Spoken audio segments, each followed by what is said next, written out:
Muy buenas noches, muy complacidos de llegar a vuestros hogares acá desde Unión TV con La Noche Menos Pensada. Edición de hoy, jueves 9 de febrero del año 2023. Rubén Ovelar, buenas noches.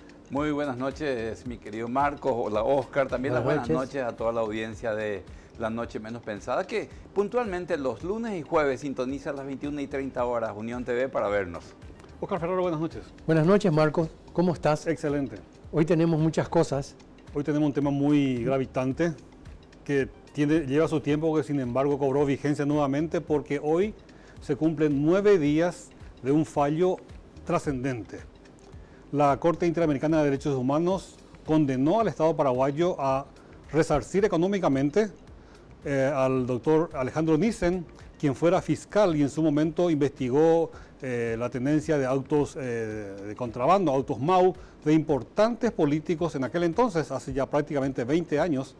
Y bueno, fue luego de un largo trajinar, el caso llegó y hubo el fallo. El 31 de enero, al mediodía, se supo de este fallo. Pero un monto ínfimo también lo que... Sí, el fallo con respecto a todo el sufrimiento de Nissen y toda su familia. Es que eso no se paga ni con todo el dinero del mundo, todo lo que uno pueda sufrir, no. Lamentablemente. Pasaron 20 años. Sí, eso de justicia pronta y barata, no existe. Estamos lejos. Estamos lejos. Y de la justicia sobre todo, porque si nos remontamos allá por el 2002, donde ocurrió el tema, vehículos robados, tenencia de esos objetos en forma ilícita por presidente de la República, miembros de la Corte, en fin. Sí. Y la denuncia y la justicia que no se hizo notar en ningún momento. O sea, para nada. La injusticia se hizo notar. La injusticia, sí, es lo que resaltó. Yo les quiero hacer una pregunta, porque sí, sabemos lo del sacrificio después de 20 años, ¿verdad? Uno no sé en qué situación uno puede estar esperando que se haga justicia, pero ¿sacaremos algún provecho de este ejemplo, por lo menos, de que se le castiga o que se sepa que, aunque pasen 20 años, se vuelve a hablar sobre el tema? Y especialmente para aquellos que hicieron lo peor del caso, ¿verdad? ¿Sabes cómo en alguna medida se va a cerrar una vez que el doctor Nissen reciba ese dinero de parte del Estado? El Estado demande a los responsables. En ese momento vamos a sentirnos que verdaderamente la justicia... Pero si solamente sale del erario público, o sea, de que todos pagamos nosotros, que pagamos nosotros, que es lo que pasa siempre, o sea, ¿verdad? no estoy en contra del resarcimiento económico al doctor Nissen, sino que los ciudadanos tengan que pagar una cosa que gente irresponsable, inescrupulosa y corrupta, ejerciendo poder, abusó de la justicia, abusó del poder y manejó la justicia como si fuera un trapo de cocina. Y sobre todo personas que están en altísimo nivel jerárquico de la República, que tendría que haber dado ejemplo en su accionar, creyeron y utilizaron senderos ilícitos. Y sobre todo hay testimonios que seguramente vamos a ver hoy, que la producción ya tiene, grabaciones donde anticipan sentencias antes de que se proceda al estudio del caso. O sea, el estudio era un supuesto formalismo, ¿verdad? Sí. Ya lo tenían cocinado de antemano. Ya que dijiste que tenemos material y la producción tiene lista, ¿qué les parece si vemos un video que nos cedió gentilmente Augusto Barreto? Se emitió en su momento en el programa El Ojo, que relata claramente un buen resumen del caso Alejandro Nissen. Tiene la voz de nuestro amigo Hugo Vigray, y es realmente, mira, a pesar del tiempo transcurrido, tiene una vigencia impresionante. Vayamos a ese material, por favor, señor director. Definitiva al fiscal Alejandro Nissen, siguiendo los pasos del jurado de enjuiciamiento de magistrados que dio el primer golpe. Dos nombres fueron piezas clave para la destitución de Nissen: Óscar González Daer y Luis Caballero Krauer. Ambos fueron presidentes del jurado de enjuiciamiento de magistrados. González Daer y Caballero Krauer también tenían en común ser miembros influyentes del Partido Colorado. Pero el detalle principal que les dio fama a González Daer y Caballero Krauer es que ambos tenían en su poder lujosos vehículos robados. Caballero Krauer fue tumbado por el escándalo cuando una productora de nuestro programa lo sorprendió infraganti negociando la venta del vehículo robado. González Daer logró salvarse gracias al fuero parlamentario, ya que en aquel momento era también presidente de la Cámara de Diputados. Para entender cómo funcionaba esta mafia legal al amparo del jurado de enjuiciamiento, basta recordar que fue justamente Alejandro Nissen el que empezó a seguirles los pasos a González Daer y Caballero Krauer por los vehículos robados que tenían en su poder. Para ser más claro, González Daer y Caballero Krauer actuaron como juez y parte en el jurado de enjuiciamiento para la destitución de Nissen. Pero la primera imprudencia del fiscal Nissen tuvo que ver con otro vehículo robado y otro personaje influyente. El caso del Toyota Prado robado comercializado por Luis Andrés Argaña, para quien Nissen pidió 6 años de prisión por el delito de reducción. Para cerrar el círculo, la persona que pidió y obtuvo la destitución de Nissen fue Cristian Paolo Ortiz, justamente uno de los eslabones del Toyota Prado robado de Luis Andrés Argaña. Cristian Paolo Ortiz también estuvo ligado a la gigantesca red de contrabando aéreo desbaratada por el fiscal encarnaceno Eduardo Peta en la estancia Ñapancha, donde operaba una pista clandestina. Cristian Paolo Ortiz fue el arrendatario de la estancia y a la vez propietario de las mercaderías incautadas por el fiscal Peta. Y curiosa coincidencia, desde aquella intervención también el fiscal Peta estuvo en la cuerda floja y se vio obligado a renunciar ante la eminencia de su destitución. Otra coincidencia, el administrador de la estancia Ñapancha que arrendaba Cristian Paolo Ortiz era el mayor Quique Sarubi, otro peso pesado que tuvo su esplendor cuando Nelson Argaña, hermano de Luis Andrés, era ministro de Defensa. Pero Quique Sarubi no tuvo la misma suerte que Cristian Paolo Ortiz. Cayó en desgracia cuando fue sorprendido infraganti intentando robar una ametralladora antiaérea de un cuartel. Cristian Paolo Ortiz también fue una pieza clave en el escándalo de los vehículos con despachos aduaneros clonados que dieron lugar al procesamiento del empresario José Carlos Grillón. Lujosos vehículos importados que ingresaron al país utilizando un mismo despacho aduanero y eludiendo millonarios pagos impositivos. Uno de los vehículos...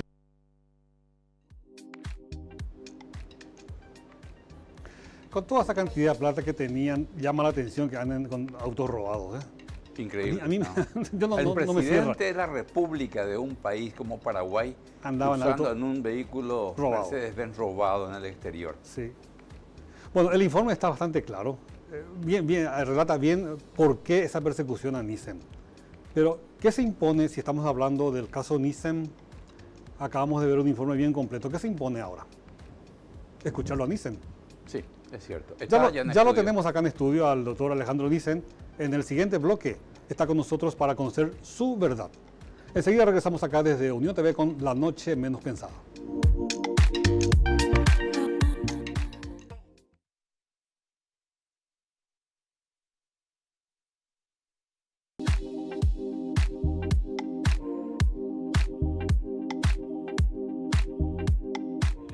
Seguimos acá en Unión TV con La Noche Menos Pensada. Les recordamos que llegamos a sus hogares a través de los canales 17 en la grilla de Flow Personal, 23 en la grilla de Tigo, 28 en la grilla de Copaco TV y nuestro sitio web www.uniontv.com.py.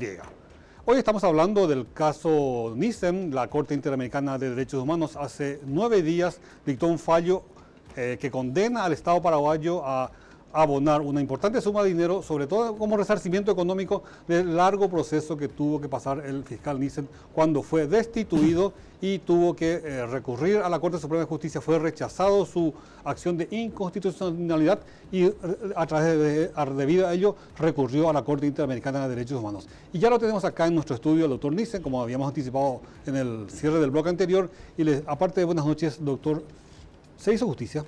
¿Qué tal, Marco? Un gusto. Me invitan de vuelta, doctor Oscar, doctor Rubén, un gusto estar con ustedes. Se hizo justicia, categóricamente se hizo justicia, se hizo esperar la justicia. Demasiado parece.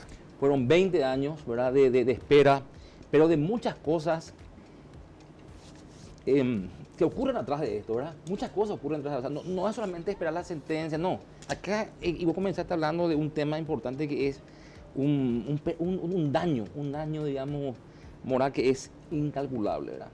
Las cosas, yo les comenté en una oportunidad en el programa anterior que me invitaron, cuando hablábamos, digamos, de cómo se gestó, digamos, estas investigaciones, etcétera. Pero todo lo que va ocurriendo después es, te digo, para mí es muy emotivo, tía. Siempre me trae esos recuerdos, ¿verdad? No puedo negarlos, y todo el apoyo, todo el que recibimos la gente, de la prensa. Mira, fue algo también por ese lado, digamos, de lo doloroso, también fue algo increíble cómo la gente apoyó. ¿Cómo fueron esos primeros meses, Alejandro, con tu familia? ¿Cómo se recibió la noticia? En realidad, que para que la gente entienda, yo tuve 2 procesos en el jurado de enjuiciamiento magistrado, ¿verdad? En este primer proceso, a mí no me suspendieron, es decir, que yo podía seguir trabajando, pero estaba procesado. Muy bien. Cuando hablas del primer proceso, sí, ¿te referís a qué? Hablo al que mostraron recién, que es ¿la imputación por reducción a Argaña? Claro, ocurre que cuando yo la sentencia del jurado de enjuiciamiento la tuve en octubre del 2002. 6 meses antes, el 30 de octubre del 2002, 6 meses antes de mi institución, yo ya tenía mi sentencia, para recordar. Una persona amiga, pudo conseguir esto, me trajo a mi casa ese proyecto, el borrador no tenía firma, ¿verdad? Y este proyecto yo comparto con Luis Vareiro y con Guillermo Manetti. ¿Tenían la copia ellos? Ellos, sí, yo me reuní con ellos, les mostré, Ajá. ¿verdad? Y entonces después seguí, deposité ese proyecto con una escritura pública en una escribanía. Deposito ahí. El día, que fueron 6 meses después, en abril, le imputé a González Daer, y ese mismo día, entonces, salió mi sentencia. Es por tenencia de un vehículo robado, un vehículo malo. Así mismo, sí. Ajá.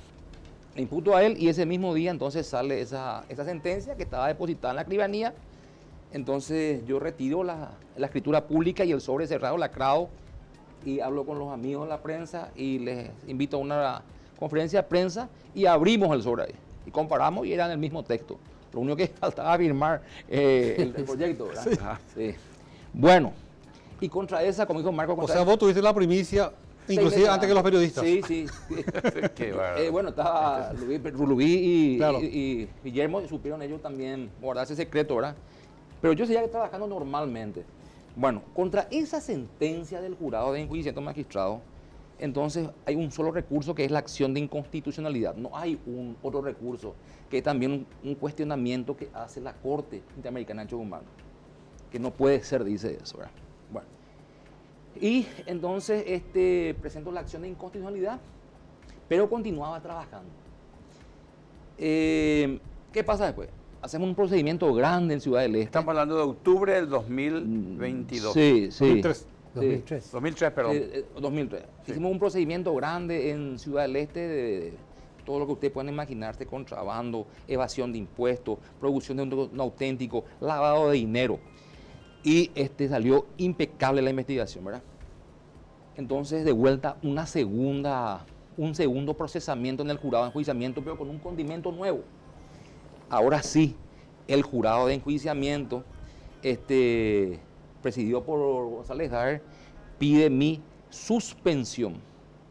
Es decir, suspenderle, le pide a la Corte, ¿verdad?, que me suspendan en el ejercicio de las funciones. Y la Corte complaciente... Estando él imputado allá, González Daer. Estando imputado. Y la Corte complaciente, ¿verdad? Perdón, Alejandro, Sí. ¿no tendría que haberse inhibido ahí González Daer por ética? ¿Qué ética? Pero, Te iba a hacer la misma ¿de qué pregunta. ética estaba Te iba a hacer la misma hablando? pregunta. No sé. Bueno, y el ¿cómo se llama? ¿Y la Corte qué hace?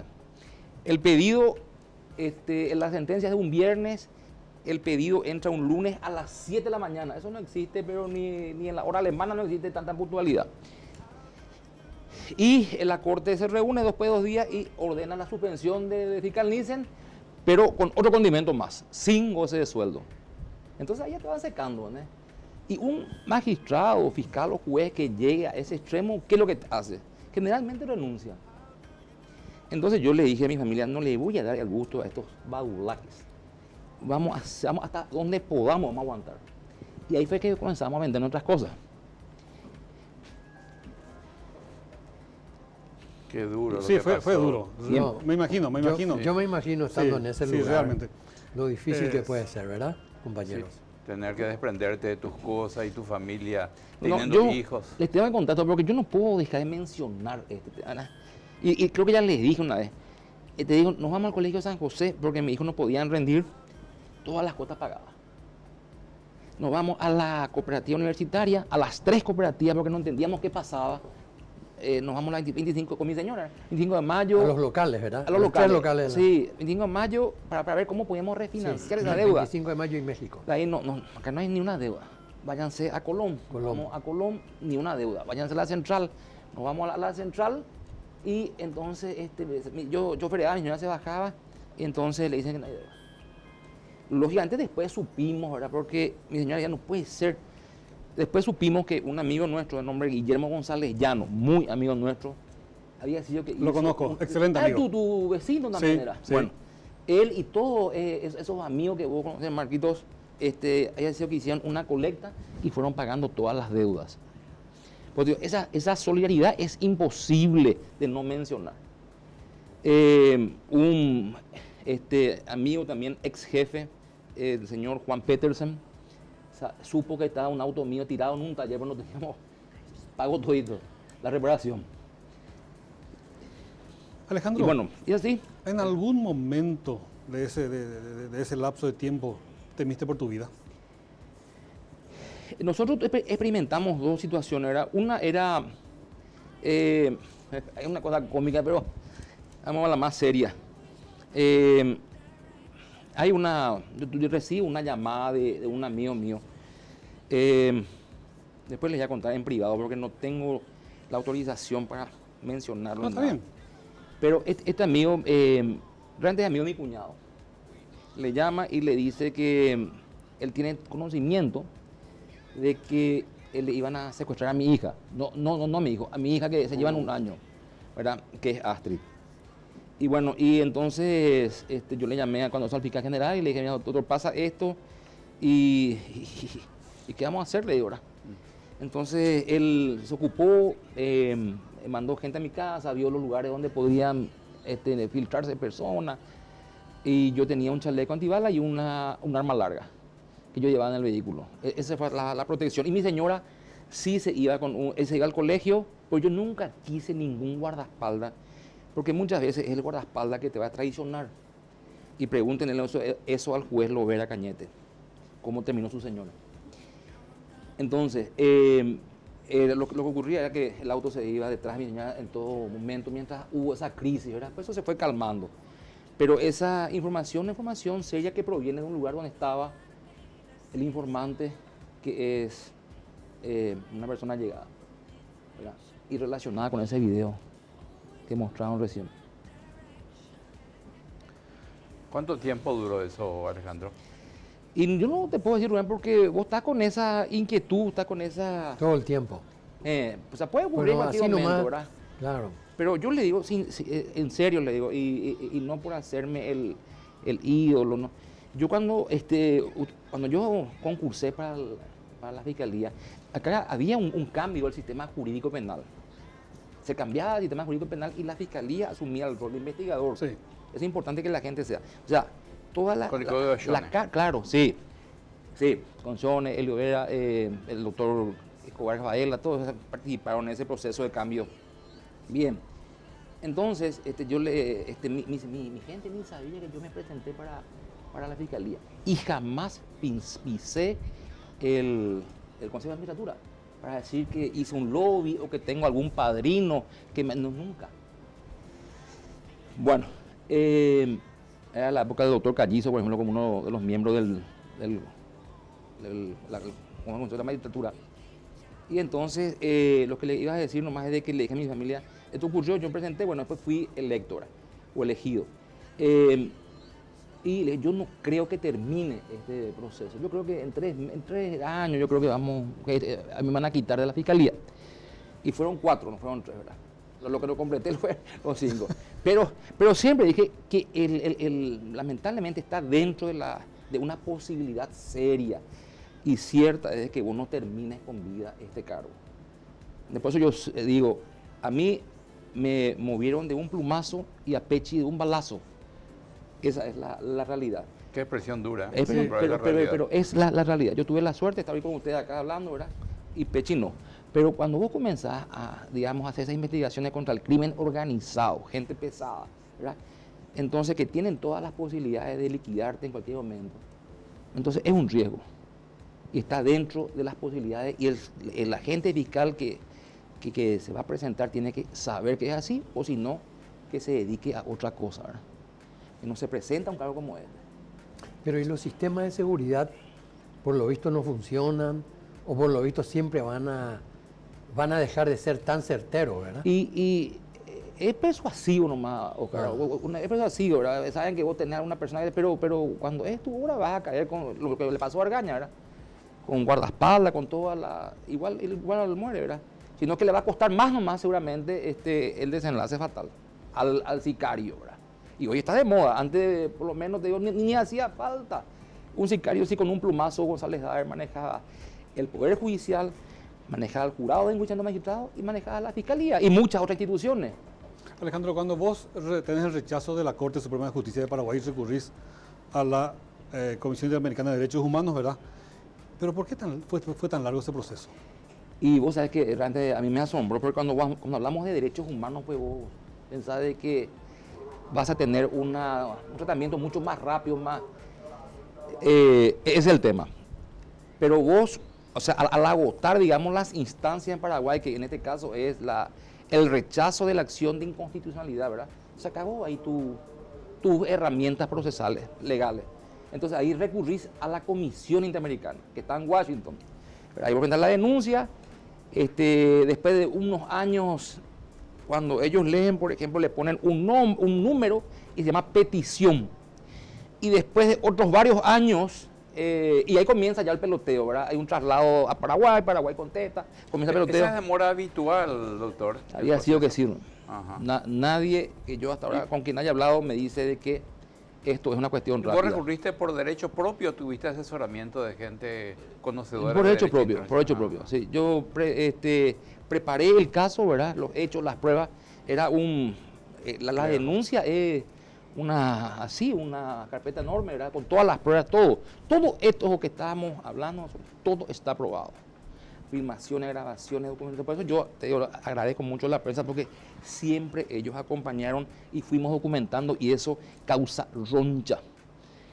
El hecho de que vos, digamos, puedas comentar algunas cosas, ¿verdad? Y llegue a oídos de la mafia, eso es tremendo, ¿verdad?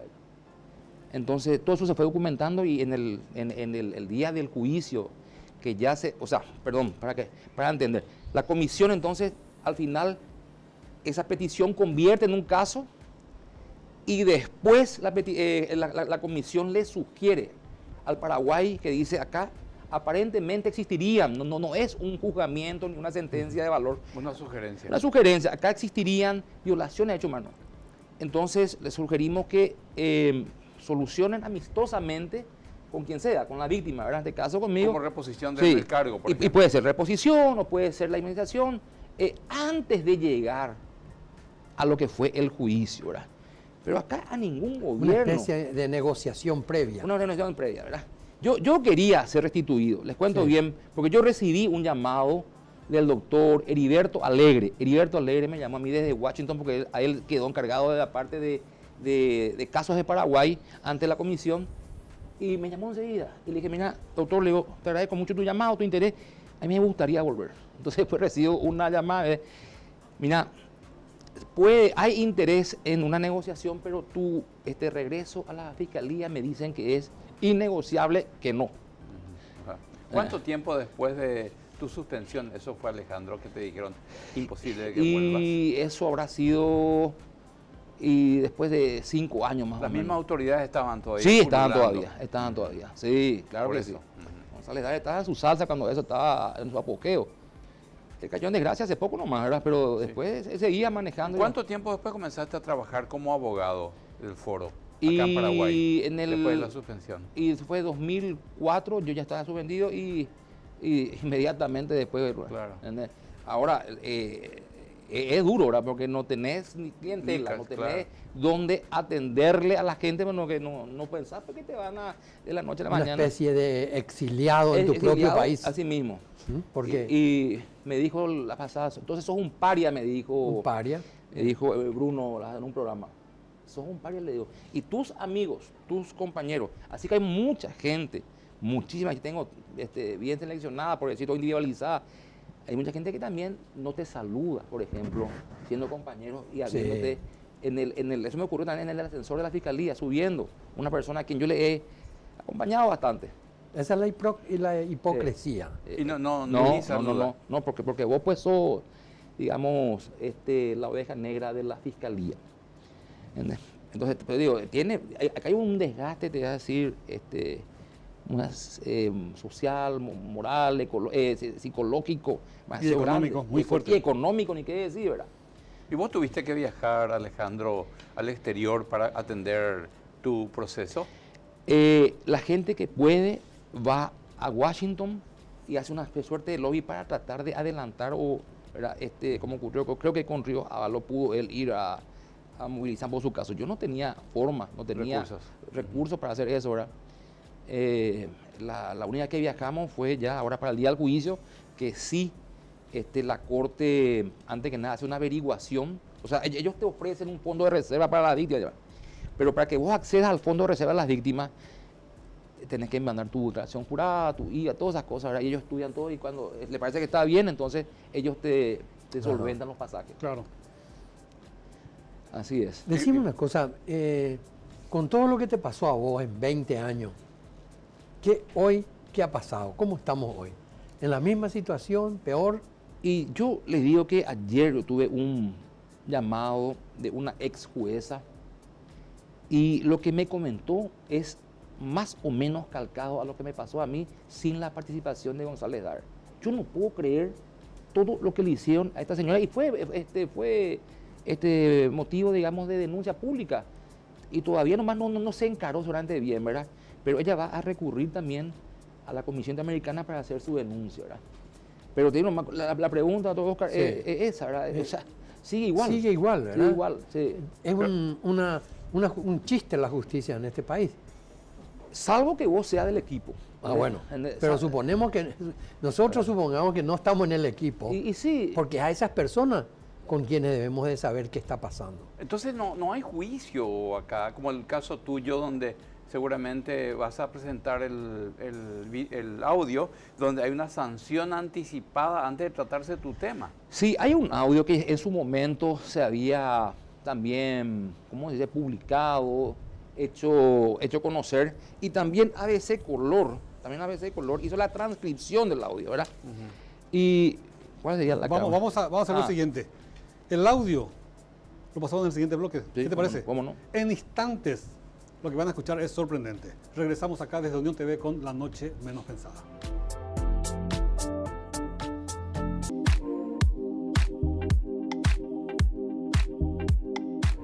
Continuamos acá en Unión TV con La Noche Menos Pensada. Nosotros llegamos a vuestros hogares a través del canal 17 en la grilla de Personal Flow, canal 23 en la grilla de Tigo, canal 28 en la grilla de Copaco TV e igualmente a través de nuestro sitio web www.uniontv.com.py. Esta noche estamos con el doctor Alejandro Nissen, quien recientemente tuvo un fallo favorable de la Corte Interamericana de Derechos Humanos que falló contra el Estado paraguayo a raíz de su destitución como fiscal hace 20 años. Vos señalaste en un momento que a vos te llegó con mucha anticipación la condena que ibas a recibir de parte del jurado de enjuiciamiento. Y cuando salió la condena, sacaste, este es el original y este es el verdadero, y prácticamente eran la misma cosa, ¿verdad? Tal cual. Bueno, hay una grabación que anticipaste recién. ¿Quiénes hablan de esa grabación? Y lógicamente hablan de vos. Bueno, esta grabación fue de noviembre del 2001. Sí. Entonces se veía venir esto, ¿verdad?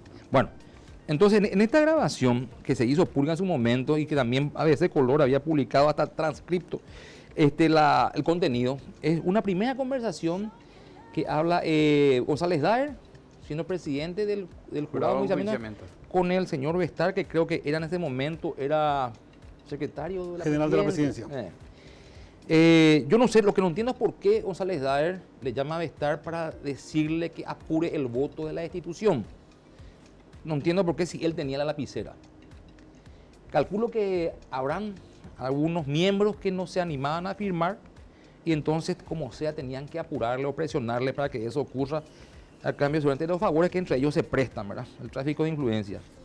Y después hay otra llamada que es entre Bestar y el señor Reinaldo Domínguez, a quien también nosotros le habíamos hecho una investigación, ¿verdad?, en relación a los vehículos, y que también le llama a pedir ese favor de que se apure ya la destitución de Nissan. ¿Quién le llama a quién? Reinaldo Domínguez le llama a... Sería la voz de Reinaldo Domínguez la que, según las publicaciones mencionan, ¿verdad?, la que llama a Bestar también para apurar. Esto habría que hablar con ellos. Ustedes que son periodistas le pueden llamar a Bestar a ver qué pasó con esto, ¿verdad? ¿Y por qué no escuchamos? Si tenemos material... Vamos a ese audio, por favor, señor director.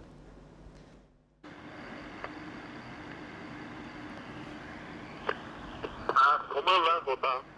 Bien, y vos. Y no tan bien como oyes. ¿Por qué?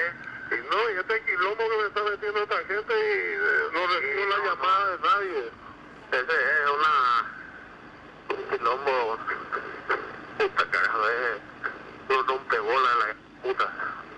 Qué plaga son estos diarios. Eso ya, el Nissan, también.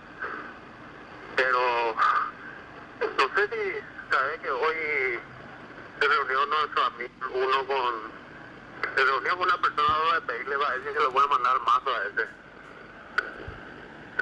Sí, del voto que falta. ¿Y qué le digo? Y que sí, que esto, me dice, soy demotable. Le digo, no, tu voto es lo único que falta. ¿Y cuándo sería eso? Y ahí yo hablé con Oscar, que es el que maneja, Oscar González, ¿verdad? Tiene todo listo, falta que él le diga, ok, yo estoy con usted y chao, ¿verdad? ¿Entendés? ¿Y eso cuándo sería?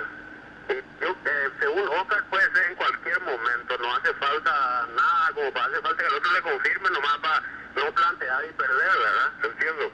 ¿Entendés? Tener todo el seguro para llevar a votación y chao. Ok. ¿Entendés? Listo. Dale. Chao. Un abrazo. Chao.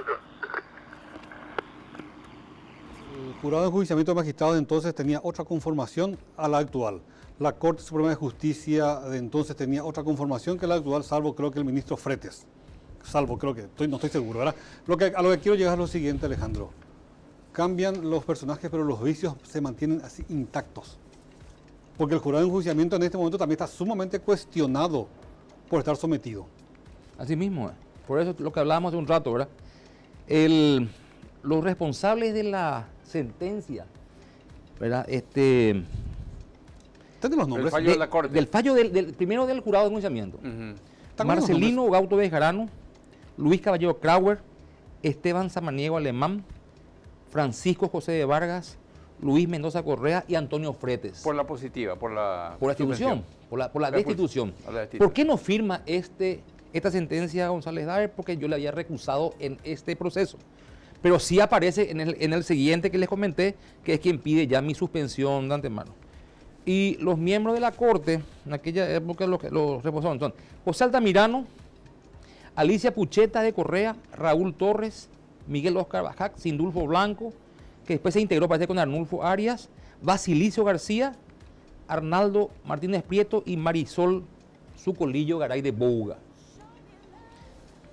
Estos son los que tienen que responder ahora por este perjuicio patrimonial que van a causarle al Estado. Por unanimidad fue eso. Por unanimidad.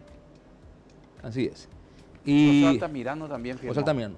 José Altamirano dice que estaba demasiado bien llevado cuando él revisa, ¿verdad? Si es que revisó, ojo, ya firmó nomás, ¿verdad? La resolución de la Corte, que no había ninguna violación de ninguna garantía procesales, decía. Y los otros ya se adhirieron. El propinante fue él. Fue Altamirano. Ajá. Sí, así es. Entonces, estas son las personas que yo también, desde un comienzo, porque hubieron varias reuniones con la gente de la Cancillería, la Contraloría, en Poder Judicial, Ministerio Público. Esa es la reunión cuando hay cuando la comisión recomienda una salida amistosa. Pero todo eso es circo, ¿verdad? Es un circo. Es más, te hacen firmar una planilla para que esa planilla apareció después en el día del juicio diciendo Paraguay, mira, nosotros cumplimos, le llamamos al doctor Nissen. Bueno, en esa reunión, yo ya le decía si es que yo voy a recibir lo que me corresponde en concepto de salarios caídos, señores, repitan este pago contra los responsables de estas resoluciones, ¿verdad? Pero han pasado varios gobiernos y a ningún gobierno le calentó un pito nada de esto, ¿verdad? No les interesa, y hoy Paraguay tiene una imagen pésima a nivel mundial, y más todavía ahora un caso que pierde, que es por corrupción en la Administración de Justicia. ¿El Estado qué tiene que hacer ahora? ¿Repetir lo abonado al doctor Nissen a esas personas responsables? Resulta que la sentencia del Tribunal Internacional, quiero más darle una precisión de lo que dijo Marco al comenzar, tiene que pagar Nissen. No, hay varias cosas que tiene que hacer. Uno es pagar los sueldos caídos, otro es borrar de mi legajo mi calificación de mal desempeño de funciones, que era lo que me motivó a mí a hacer esta denuncia. Yo le dije, mi señora, jamás no voy a morir sin haber, digamos, reivindicado mi nombre. No voy a dejar que todo, hijo de mierda, vengan a mancillar mi nombre. Voy a, como sea. Bueno, y gracias a Dios salió todo bien, ¿verdad? Lograste. Pero decime una cosa, ¿qué va a pasar con esas personas? Bueno, te decía yo, también hace unos días hablé con el procurador y le dije, señor procurador, si bien es cierto, la sentencia del Tribunal Internacional dice que debe abonar, debe pagar, está obligado a pagar al Estado. Pero el artículo 106 de la Constitución Nacional habla de que son los funcionarios y los empleados públicos responsables de sus actos y subsidiariamente el Estado. Entonces, la gente de la Procuraduría tiene que hacer lo siguiente, ¿verdad? O plantear una, ¿cómo se llama? Alguna reglamentación del 106, ¿verdad? O directamente preparar, como decía el presidente del Colegio de Abogados, el doctor Riera, Manuel Riera, hacer el juicio de repetición. Paga el Estado paraguayo porque está obligado y repite. Y debe repetir, tiene que buscar la fórmula de repetir como sea, y que es legal que se haga un juicio de repetición. En cualquier relación civil, ¿verdad? Ustedes saben que yo puedo pagar una deuda del doctor Rubén, ¿verdad? Él es el titular, yo soy el garante, y después yo le hago un juicio de repetición y le voy a cobrar, ¿verdad? O le voy a inhibir si no tiene nada para embargarle, ¿verdad? Pero ese es el paso que es lógico y jurídico, ¿verdad? Cualquier otra desviación es silbar al techo. Porque yo, contribuyente, no estoy en contra del doctor Nissen. Pero yo también voy a pagar, Marquito. Yo también soy contribuyente. Sí, claro. Pero yo no estoy en contra de que se lo pague. Pero ¿por qué yo, contribuyente, y usted y miles de personas tenemos que pagar una atrocidad que hizo en su momento Caballero Krauer, que hizo González Daer, que paguen sus descendientes, que se recurra a la eso sería, juicio de eso sucesión sería o lo hacer que justicia. sea, ¿verdad? Y los miembros de la Corte, entonces. Todos. Por un lado eso. Y por otro lado... ¿Ellos son solidariamente responsables? Son responsables. Por la alícuota parte de su... Claro, sí. Si alguien no está más, ¿verdad?, en el grupo que haya fallecido, bueno, que se haga el prorrateo que corresponda, ¿verdad? Claro. Pero por otro lado, estoy también analizando a ver si tengo todavía tiempo y me amparan los derechos humanos para hacer una denuncia penal por prevaricato. Acá hay un hecho punible grave. ¿No prescribe eso? Y eso es lo que vamos a estudiar, Rubén. Por eso estoy viendo un poquito me tomo mi tiempo para analizar bien y vamos a consultar con las personas que manejan esa materia, y si corresponde, tienen que ser también estos procesados. Alejandro, a partir del 31 de enero pasado, me imagino que tenés muchísimos amigos, ¿no? Lo que tengo es muchos asaditos que pagar. Uno de ellos es Fernando Velar, ¿verdad? Que me llamó esta mañana. Pero tengo varios, la gente contenta, famoso. No, pero los amigos reales, genial, ¿verdad? Sí, pero los amigos que antes no te daban ni el saludo. No, los amigos sí. que te ignoraban, Así es así, tal cual. ocurre. Esa es la realidad. Ahora, te volvés como abogado, tu cotización seguro que se levanta ahora. Subí hoy la ley de aranceles. No, todo sí igual. todo igual. ¿Cómo reaccionó la familia, Alejandro, ese día 31 de enero cuando ustedes a la mañana se enteraron Yo del estaba, fallo? yo estaba en mi domicilio, pero tengo una oficinita y la familia vino, toda la familia. Pues ya sabían el horario en que se iba a No, leer nosotros sabíamos, 11 horas paraguaya, 8 de la mañana de San José, pero toda mi familia, que es numerosa, estaban reunidas ahí esperando el resultado, ¿verdad? Y que vos no sabés cómo va a salir, ¿verdad? Porque siempre hay una pequeña sí, duda. La claro. duda, claro. Sí, pero fue muy emotivo, realmente, muy emotivo. Cuando el presidente del tribunal terminó, digamos, ya no hay más nada que mencionar y nos abrazamos todos. ¿Tus hijos qué dijeron los dos? ¿Estuvieron emocionados? Todos también? emocionados, Rubén, todos emocionados realmente. Bueno, yo me imagino que uno tiene que sentirse, sobre todo que se realizó una justicia, ¿verdad?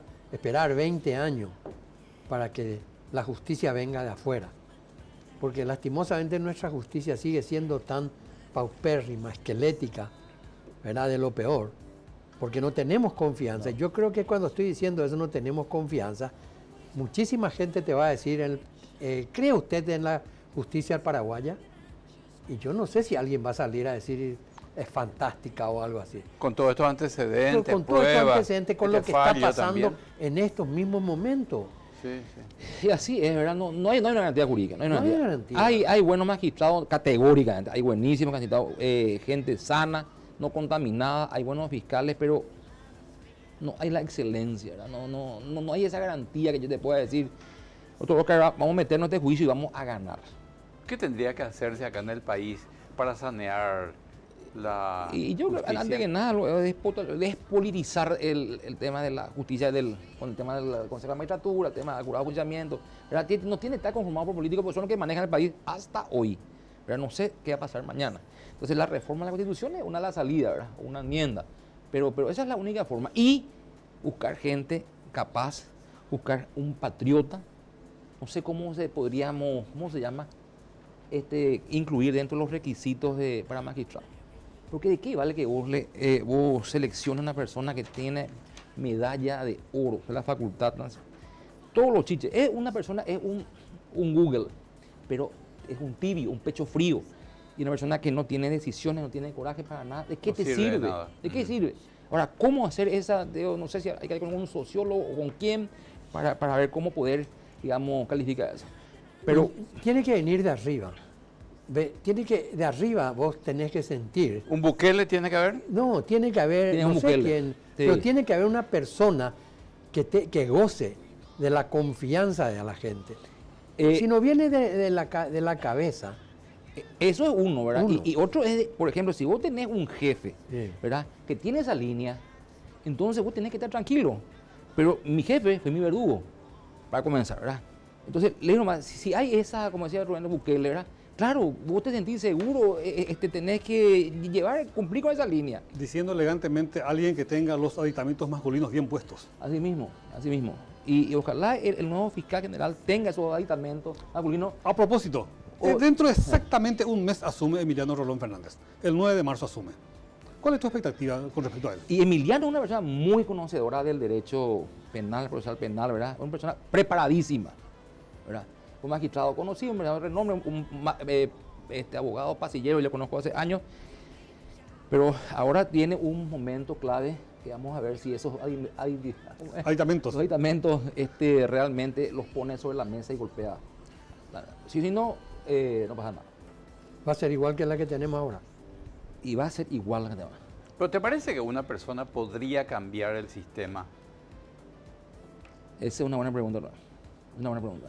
¿Cómo se solucionaría lo que es un problema de todos y somos testigos, la mora judicial? Pero no, eso ni me hable.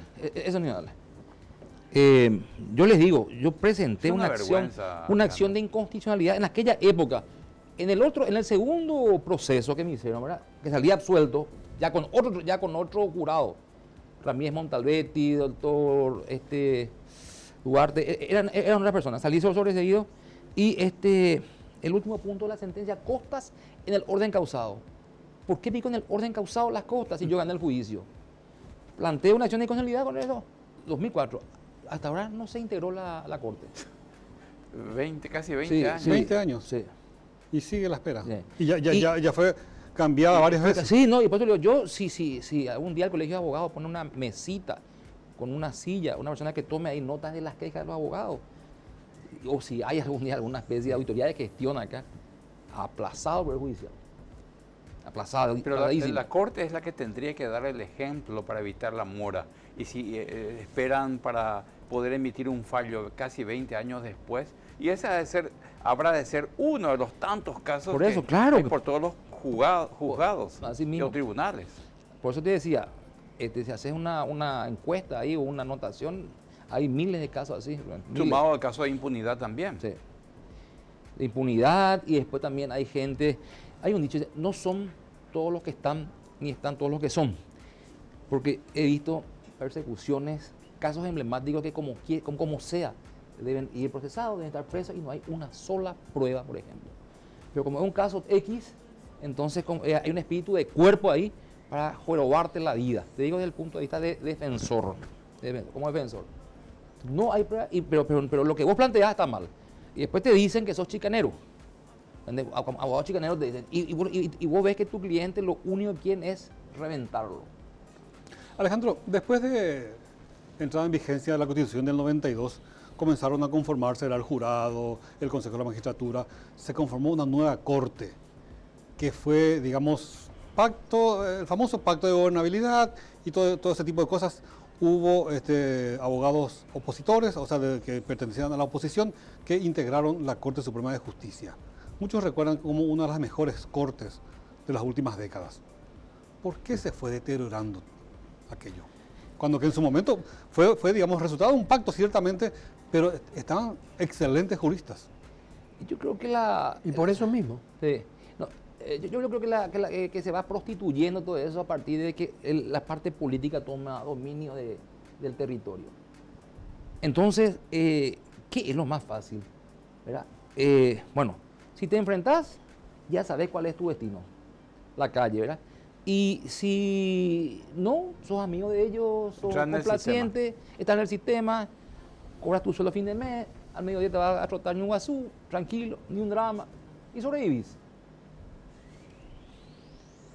Qué aterrador el panorama. Así es. No hay en vista un Paraguay nuevo que cambie, fulgurante.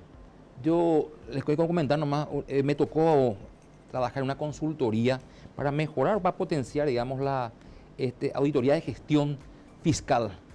Hicimos un trabajo financiado por USAID, un trabajo de primera. Presentamos el trabajo en donde la fiscal general de Estado podía controlar, o sea, dejamos el trabajo hecho, no sé, desde su teléfono saber cómo está una carpeta fiscal, siempre y cuando la unidad fiscal tenga internet, ¿verdad? Claro. Nunca fuimos recibidos para explicarle eso y entiendo que ni siquiera a la gente del USAID le atendió.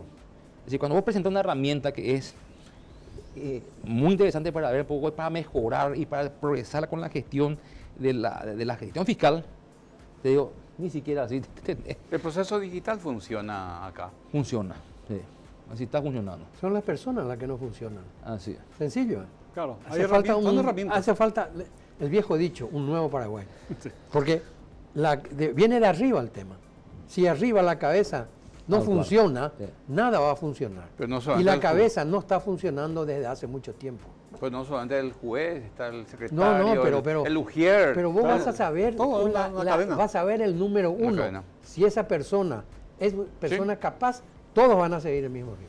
Así Alejandro, te pregunté al inicio del programa si se hizo justicia, me dijiste que sí. es. Se hizo justicia. Estamos complacidos contigo.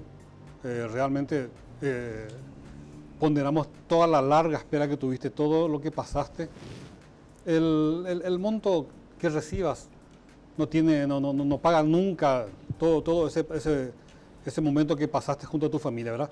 Pero de todas maneras es importante que se haya hecho justicia, porque no siempre ocurre eso. Estamos muy agradecidos por estar esta noche con nosotros. No, gracias a ustedes una vez más por la invitación y por el interés en este tema y que la gente también vaya un poco conociendo que hay esperanza y también agradecer a los estados, ¿verdad?, por la creación de esta Corte Internacional, que es el prejuicio final. Correcto. Bien, ha sido todo por hoy. Buenas noches, será hasta el próximo lunes, cuando hablamos de Unión TV con La Noche Menos Pensada. Buenas noches. Nos vemos. Chao, chao.